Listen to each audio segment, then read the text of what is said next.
ప్రతిష్టాత్మకమైన ఆంధ్రప్రదేశ్లోనే ఒక ఇంపార్టెంట్ పోర్టు పతనం అయిపోయిన అంటే కంటైనర్ పోర్ట్ దిశ ఎగుమతులు దిగుమతులు జీరో చేసేశారు. ఇప్పుడు గౌరవ మంత్రి గారు చెప్పిన దాంట్లో అంతకుముందు 25% మారిటైమ్ బోర్డుకి షేర్ ఉండింది. ఇప్పుడు జగన్మోహన్ రెడ్డి గారు ముఖ్యమంత్రి కాగానే దాన్ని కూడా అదానీ పోర్ట్ కంపెనీకి ఇచ్చేసేసి జీరో షేర్ చేసినారు. బట్ దీని విషయం ఒక్క నిమిషంలో 1996లో చంద్రబాబు నాయుడు గారు మా నాయకుడు ముఖ్యమంత్రిగా ఆ రోజు శంకుస్థాపన చేయటం, నేను ఆ రోజు ఎమ్మెల్యేగా ఉండటం, నాట్కో కంపెనీ నుంచి 2004లో సివిరావు గారు నవేగా కంపెనీ తీసుకోవటం, చాలా ఫాస్ట్గా దాన్ని గ్రోత్ సాధించటం. 2000 దిశ ఇండియాలో 3 టాప్ పోర్ట్స్ ఉన్నాయి, ముంబై, చెన్నై, విశాఖపట్నం.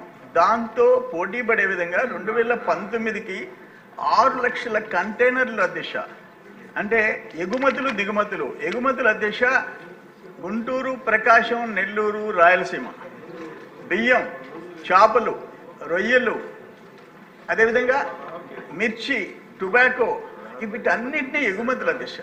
దిగుమతులు అనేక ఎస్సీజెడ్లకి, రాయలసీమకి, నెల్లూరుకి దిశ. ఆ కంటైనర్ పోర్ట్ని ఈరోజు మూసేయటం అంటే చాలా దురదృష్టకరమైన పరిస్థితుల దిశ. నా సబ్మిషన్, నా బాధ ఏంటంటే దాని మీద 2019కి అంతా 10,000 మంది ఉద్యోగాలు, ఉపాధి వచ్చింది అధ్యక్ష. 2,000 మంది లోపల పర్మనెంట్ జాబ్స్ అధ్యక్ష. 12,000 మంది పొట్ట ఈరోజు కొట్టేసేసినారు. నేను ఈ సంవత్సరం జనవరి 31 కంటైనర్ పోర్టు మూతపడిపోతుంది అని చెప్పేసి జనవరి 20వ తేదీ నేను ప్రెస్ కాన్ఫరెన్స్ పెట్టి చెప్పాను అధ్యక్ష. 31 మూతపడిపోయింది. ఆనాడున్న సర్వేపల్లికి సంబంధించి మాజీ వ్యవసాయ శాఖ మంత్రి నోటికి వచ్చినట్టు నన్ను తిట్టాడు. ఆయన 31 మూతపడిపోయింది. కంపెనీల దిశ అక్కడ ఎక్స్పోర్ట్స్ అండ్ ఇంపోర్ట్స్ చేస్తున్న కంపెనీలు చిన్న కంపెనీలు కాదు. మియాసెక్ company, MSC, CMA, CGM, evergreen, YML, HMM. రాష్ట్రంలో సంవత్సరానికి రాష్ట్రానికి ఆదాయం 1000 కోట్లు పోయింది అధ్యక్ష. ప్రత్యక్ష పన్నులు కానీ ఆ turn over of the goods మెల్లి టర్న్ ఓవర్లో వచ్చిన దానికి కానీ 1000 కోట్లు ఆదాయం పోయింది. 10,000 మంది పొట్టగొట్టేసేసారు. 2,000 మందిని పర్మనెంట్ ఎంప్లాయీస్ని అదానీ గారు బయటికి ట్రాన్స్ఫర్ చేసుకున్నారు. నేను ఒకటే కోరుకున్నాను అధ్యక్ష, 6,000 ఎకరాలు ఆ పోర్టుకి మేము ఇచ్చాం. మా రైతు బిడ్డలు ఇచ్చారు, గ్రామాల నుంచి తరలిపోయినారు. దాన్ని బేస్ చేసుకొని 6,000 ఎకరాలు కృష్ణపట్నం పోర్ట్ ఎస్సీజెడ్, దాన్ని బేస్ చేసుకొని 2,600 ఎకరాలు రిలయన్స్ థర్మల్ పవర్ ప్రాజెక్ట్. అది కాకుండా మ్యాన్కూర్ ఎస్సీజెడ్, శ్రీ సిటీ ఎస్సీజెడ్, ఇక్కడ కిసాన్ ఎస్సీజెడ్ 2,300 ఎకరాలు, వేల ఎకరాల దిశ. మళ్ళీ ఈ పోర్ట్ కోసం 6 లేన్ రోడ్, ఈ పోర్ట్ కోసం అనంతపురం వరకు రైల్వే లైన్, 8,000 ఎకరాల దిశ. 8,000 ఎకరాలు దీన్ని బేస్ చేసుకొని ఈరోజు మా కంటైనర్ పోర్ట్ మూసేసి only bulk cargo, dirty cargo, అంతకుమించి నేనేం చెప్పలేను. బొగ్గు, బూడిద, ఐరన్ ఆర్ మా నెత్తిన, బూడిద మా నెత్తిన. గ్రామాలు బతకలేని పరిస్థితి, శ్వాసకోశ ఇబ్బందులు ఎన్ని. దాని తగ్గట్టు R&R కాలనీస్ కూడా 300 చిల్లర కోట్లకు మొదలు పెడితే దాన్ని ఆపేశాడు జగన్మోహన్ రెడ్డి గారు ముఖ్యమంత్రిగా. ఘోరాలు, నేరాలు చేసి పారేశారు. ఇప్పుడు నేనేమంటానంటే అసలు ఏంటి 25% మ్యారిటైమ్ పోర్టు ఓనర్ షేర్ ఉంటే ఈయన రావటమేంది?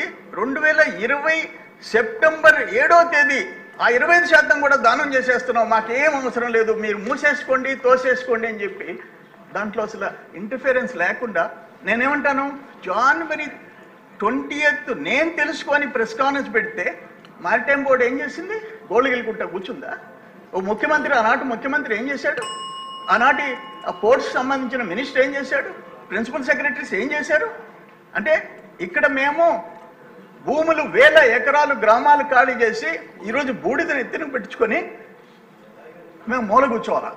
నేను అధ్యక్ష, నేను గ్రామాలకు పోయినప్పుడు, అయ్యా 30 మందిని ఎంతయ్యా జీతం? 30,000 నుంచి 70,000. ఇప్పుడు ఇంట్లో కూర్చోన్నాం. అయ్యా ఒక గౌండ్లపాలెం, అయ్యా దొరువులపాలెం బీసీ కాలనీ 39 మంది లారీ డ్రైవర్లు అయ్యా. 22,000 వాళ్ళు జీతం ఇస్తే 7,8,000 ఐ మీన్ ఏమంటారు అడిషనల్గా 30,000 మేము ఇంట్లో కూర్చున్నామయ్యా అంటే 10,000 మంది అధ్యక్ష, 10,000 మంది కడుపు కోత బాధ. ఎంత బాధ కాదు, వాళ్ళు చెప్పేది వింటుంటే కూలి చేసుకున్న బిడ్డలకి అన్నం పెట్టాల్సి వస్తుంది. ఒక ఉద్యోగం మనం ఇస్తే ఇంటికి పోతే సంతోషంగా ఒక ఉద్యోగం ఒకరికి ఇవ్వగలిగామని చెప్పి సంతోషపడతాం. ఈరోజు 10,000 మంది ఉద్యోగాలు పెరిగేసేసాడు. నేను ఒక్క మాట చెప్పాను అధ్యక్ష, అదానీ గారు మా 10,000 మంది బిడ్డల కోసం 1,000 ఎకరాలు రైతులు ఊళ్ళు వదిలిపెట్టిపోయిన రైతు బిడ్డల కోసం నీ కాళ్ళైనా పట్టుకుంటా. మీరు కన్నా మీకు వరల్డ్ రిచెస్ట్ కంపెనీ అధ్యక్ష, 10వ 11వ 12 ప్రపంచంలో 10వ 11 రిచెస్ట్ కంపెనీ. నీకెంత? మా పోర్ట్ ఎంత? మీరు అక్కడ కాటుపల్లి పోర్టు కొన్నారు, అక్కడనే ఎన్నూరు పోర్టు కొన్నారు, అక్కడ జనం తిరగబడ్డారు. బూడిద బొగ్గు వస్తే ఒప్పుకోమన్నారు, అందుకని తీసుకొచ్చి బూడిద బొగ్గు మాకిచ్చి ఎగుమతులు దిగుమతులు తీసుకుపోతారు. అధ్యక్ష ఒక్క అధ్యక్ష, సచ్ ఎన్ ఇంపార్టెంట్ అధ్యక్ష, దయచేసి 2 minutes. ఇష్యూ మంచిదేనండి, ఇంపార్టెంటే, కానీ హౌస్ కోర్టు నడాలి కదా. నేను కాదంటంలా నేనేమంటున్నానంటే మంత్రి గారిని, ముఖ్యమంత్రి గారిని నేను రిక్వెస్ట్ చేసుకుంటా, మీరు ఒక స్పెషల్ టీమ్ అండి, ప్రిన్సిపల్ సెక్రటరీస్ని ఎవరెవరిని వేస్తారో.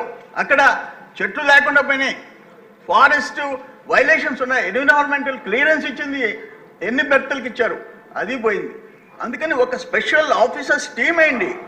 మాకు చెప్పిన మేము త్యాగాలు చేసాం అక్కడ, అంటే మేమంటే మా రైతులు మా బిడ్డలు త్యాగాలు చేశారు, వాళ్ళ హక్కులు కాపాడమని చెప్పి పడకుండా మంత్రి గారు ఏం చెప్తారో వెయిట్ చేస్తున్నాను నేను. ఓకే మంత్రి గారు. అధ్యక్ష, సభ్యుడి ఆవేదన అంతా కూడా మాకు అర్థమైంది. మాకు కూడా వారు నోటీస్ ఇవ్వడం, వారి యొక్క ఇన్ఫర్మేషన్ ఇవ్వడం. ఇక్కడ వచ్చిన పరిస్థితి ఏంటంటే, ఇప్పుడున్న పరిస్థితుల్లో మారిటైమ్ బోర్డులో మేము 0 అధ్యక్ష. మా వాటా ఇక్కడ ఏమి, మారిటైమ్ బోర్డు వాటా ఇక్కడ ఏమి లేదు. గత ప్రభుత్వం తీసుకునే నిర్ణయాల వలన ఆ ప్రభుత్వం వారి ఆదాయాల కోసం, స్వార్థ లాభాల కోసం యావత్ ఆంధ్రప్రదేశ్ కూడా ఎదురు చూసింది. ఏంటి ఈ విధంగా పోర్టులన్నీ కూడా విధ్వంసం చేసుకుంటూ ఇదంతా కూడా మార్చేస్తున్నారు, ప్రభుత్వానికి వచ్చే ఆదాయాలను వదులుకుంటున్నారు, ఎవరి స్వార్థాల కోసం ఆదాయాలు వదులుకున్నారనేది ప్రజలకందరికీ కూడా తెలుసు. గత శాసనసభలో కూడా చాలాసార్లు కూడా కొంతమంది మన వాళ్ళు అపోజిషన్ చేశారు, దీన్ని ఎవరు పట్టించుకోలేదు అధ్యక్ష. ఈరోజు సభ్యులు చంద్రమోహన్ రెడ్డి గారు చెప్పినట్లు వాటి మీద ఏవైతే క్వార్జు, స్లాబ్, ఎర్రమిరపకాయలు ఇవన్నీ కూడా ఉన్నాయో, గత 4 సంవత్సరాలు మన దగ్గర నుంచి మంచి వస్తువులు కూడా అయ్యేటివి. ఇప్పుడు ఆ డర్టీ ప్రోడక్ట్స్ అని వారు ఏదైతే చెప్తున్నారో అది చాలా బాధాకరం.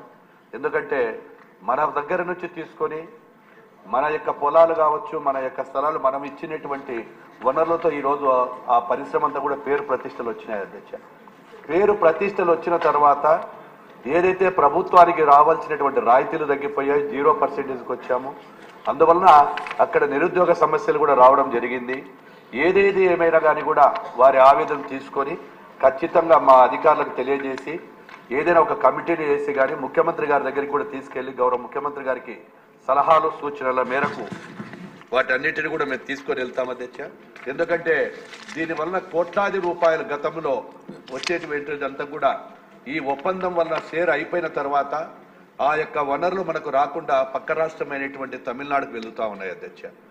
దాన్ని మళ్ళీ ఏ విధంగా మొదటి దానికి ఏ విధంగా తీసుకోవాలి చర్యలు, ఈ యొక్క ప్రభుత్వానికి నష్టం లేకుండా ఖచ్చితంగా కూడా వారు చెప్పినటువంటి కూడా చర్యలు తీసుకొని ప్రభుత్వం ద్వారా వారికి నివేదిక కూడా అందజేస్తామని తమ ద్వారా తెలియజేస్తాము.